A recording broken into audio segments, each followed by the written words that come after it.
Hello, I'm Maitreya and I'm working as Public Relations Officer at SMAE. And welcome to the video tutorial. We will have a brief outlook on the automotive exhaust systems.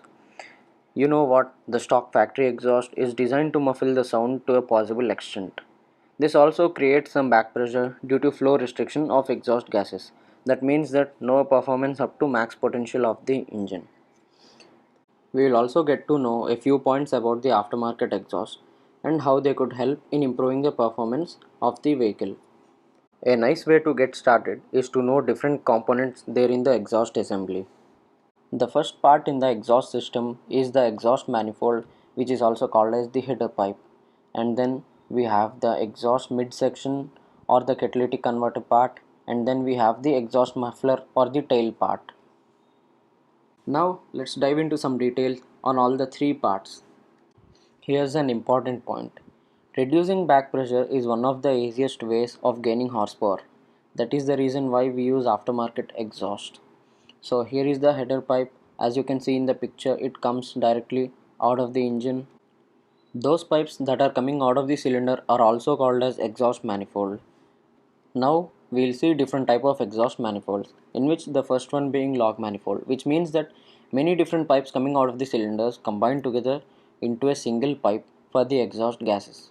And then we have this tubular manifold, which means that many different pipes coming from the cylinders are individually routed towards a single tail pipe. After that part, we have the midsection part or a area where catalytic converter is present. As you can see properly in those above pictures, we have the pictures of the cars with very fat cans towards their end of the exhaust systems. That part is called catalytic converter, which actually filters the gases coming out of the exhaust. And then we have the silencer or the end can part, through which the exhaust gases come out of the engine, and is also notorious among the youth for its sound. Once again, here's a nice quote for you. The trick is finding the right balance between sound and performance. Sound always doesn't mean performance. You know that, right? Now, when we think about aftermarket exhaust, two things come into mind, that is the slip on exhaust and the full system exhaust. When we actually look at slip on exhaust, as you can see in the above pictures, you can see clearly that the end part or the muffler part of the exhaust system is actually replaceable, whereas the rest of the pipes which are coming from the engine are actually not replaceable. That means that you can only change the part so as to muffle the sound or increase the level of sound you want to create from your engine. Whereas when you look at the full system exhaust, here you can see that there is no catalytic converter as such. There are straight pipes coming out of the engine along with a changed muffler. This also helps in reducing the overall weight and thus helping the vehicle to reach better top speeds. Now that we have seen about aftermarket exhaust, there is a thing we need to know a bit more, that is crossover pipes. There are H and X pipes which are used to route the flow of exhaust gases from multiple manifolds into the muffler. These are the joints between the head and the tail.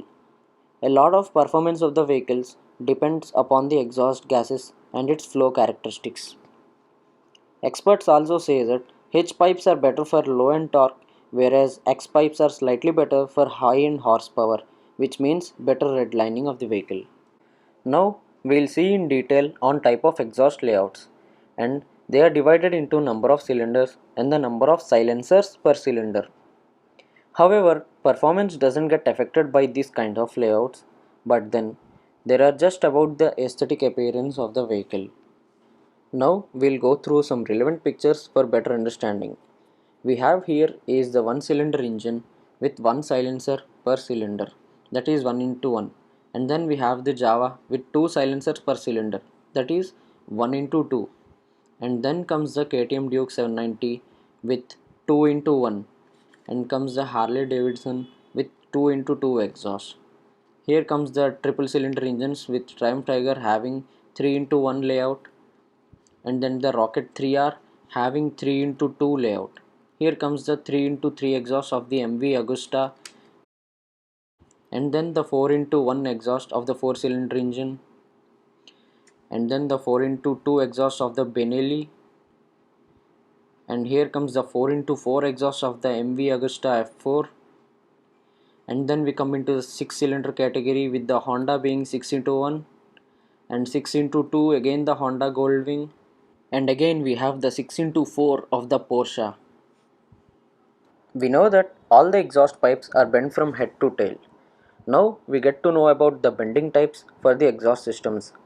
They are Mandrel bent exhaust pipes and pressure bent exhaust pipes.